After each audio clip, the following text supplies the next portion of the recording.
Hey, Revenge Squad! Welcome back to the channel where cheaters get their comeuppance and justice burns bright. It's your host, and today, I'm diving into a story so deliciously petty, it'll have you glued to your screen.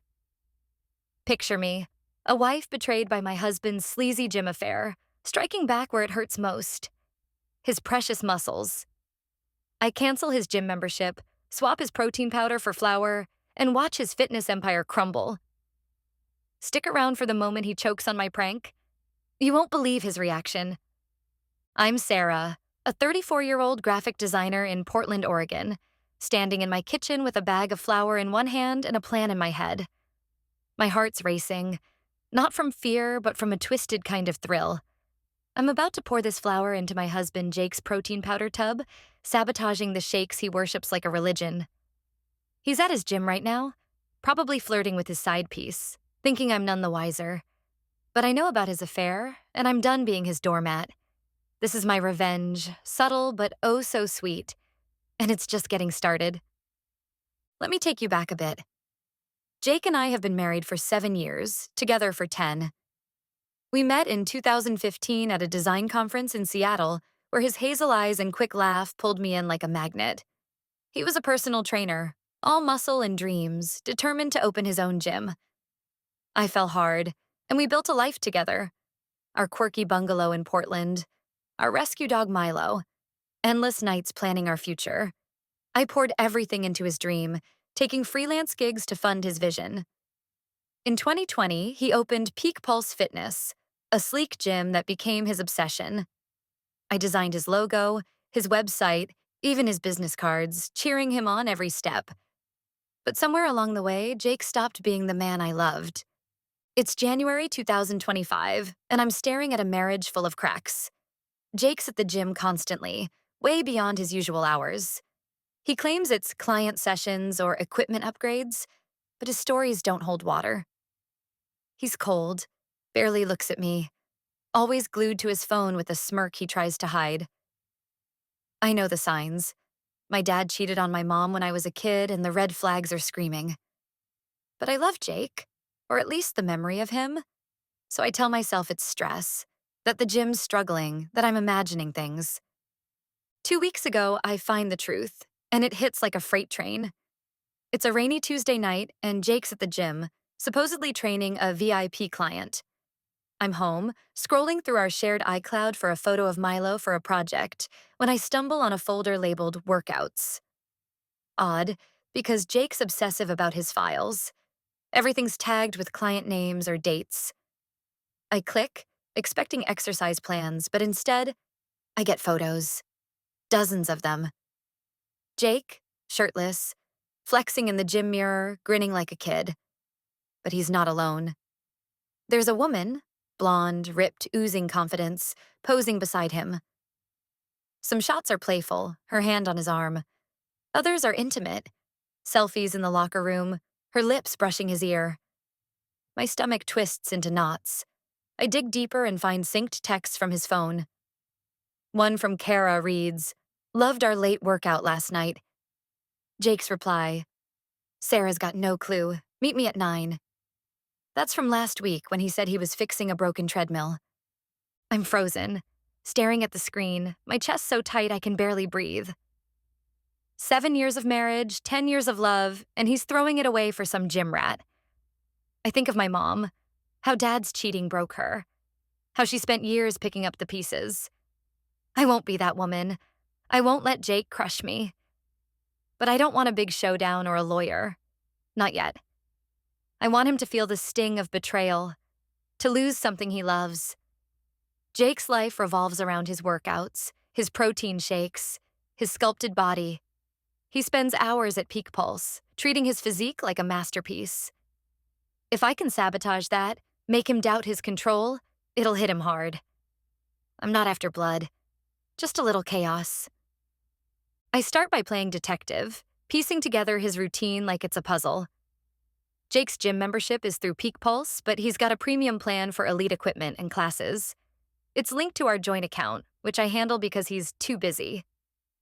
I log into the gym's portal, my fingers trembling with adrenaline. His profile pops up, and I see the option to cancel. One click, and he's locked out.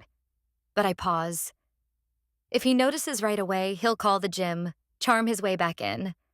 I need something sneakier, something that feels like a glitch, not a knife. I notice his membership renews monthly. Auto-billed to our card. Bingo. I disable the auto-renewal, effective next week. When it lapses, he'll lose access, and it'll look like a billing error. I can already see his face, red with frustration, arguing with a confused receptionist. The protein powder prank is where things get fun. Jake's addicted to his post-workout shakes. Chocolate whey protein, blended with almond milk, chugged like it's the elixir of life.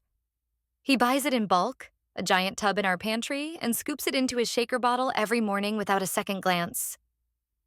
I'm in the kitchen, eyeing that tub, when inspiration strikes. What if it wasn't protein? What if I replaced it with something useless, something that'd ruin his sacred ritual? Flour. It's white, powdery, close enough to pass a quick look. Jake's so arrogant he never checks, just scoops and goes. I grab a bag of all-purpose flour from the baking shelf. My hand's steady now. I pour half his protein into a Tupperware, stashing it behind the canned goods, and fill the tub with flour, stirring carefully to match the texture. It looks identical. I test a scoop in water. It clumps, smells like nothing, a far cry from his creamy shake. He's going to hate it.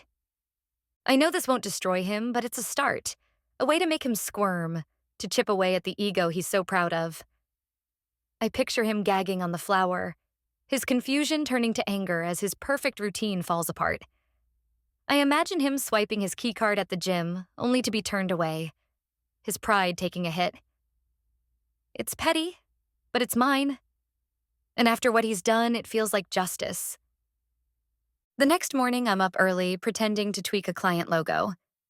Jake's in the kitchen, grabbing his gym bag, same as always.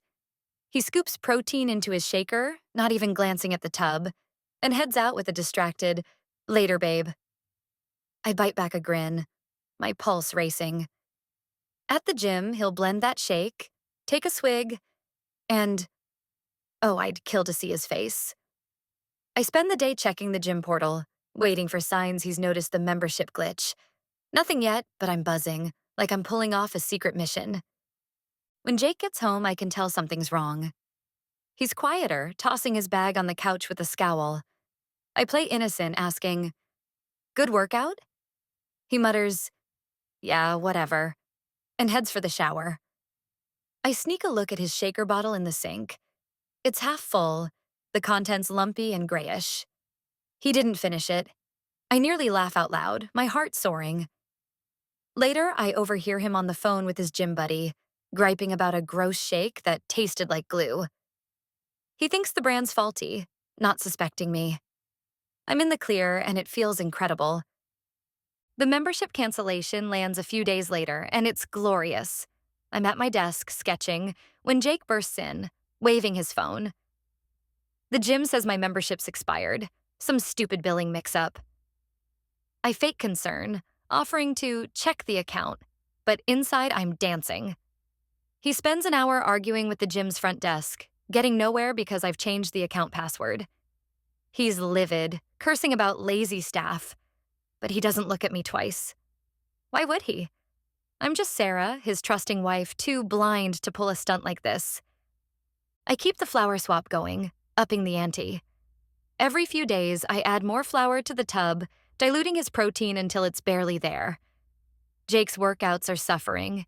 He's sluggish, whining about feeling off. I catch him staring at his reflection, flexing with a frown, like he's seeing his gains slip. His biceps aren't as defined, his confidence wobbling. It's subtle, but it's working. Kara's still texting him. I glimpse her messages when he leaves his phone on the counter, but I hold off on confronting him.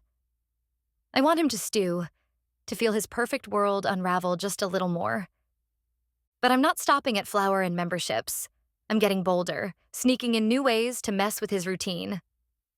Jake's gym bag is his lifeline. Protein bars, lifting straps, his precious water bottle with motivational quotes.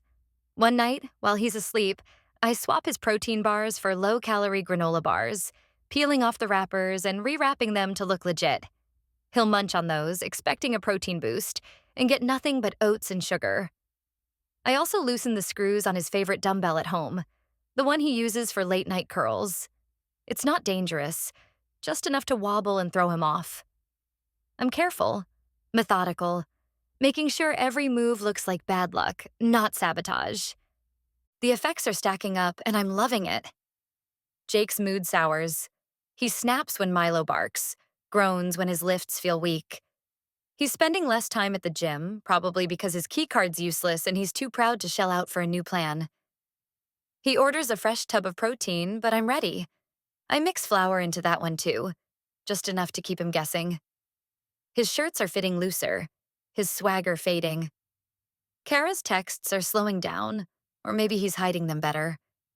Either way, I'm chipping away at his throne and he doesn't even know it's me. I think about my mom a lot these days, how Dad's affair left her hollow for years. She used to say, "Don't let a man define you, Sarah." I'm not. Jake's cheating cut me deep, but I'm not curling up and crying. I'm fighting back, in my own way. Canceling his membership, swapping his protein, tampering with his gear. It's not about ruining his life. It's about reminding him he's not invincible. He took my trust, my love, and threw them away. I'm taking his control, his pride, one petty jab at a time. It's been 3 weeks since I found those photos, and I'm at a turning point. Jake's unraveling, but he's still clueless, still sneaking off to see Kara. I'm starting to think about what's next. Do I confront him? Shove those screenshots in his face? Do I keep this up, finding new ways to torment his routine? Or do I walk away, file for divorce, start fresh? I'm not sure yet, but I'm savoring this moment. Every time Jake grimaces at his shake, every time he curses the gym, I feel alive. I'm not the wife he betrayed. I'm the one pulling the strings and he's dancing to my tune. I wonder sometimes if I should feel bad.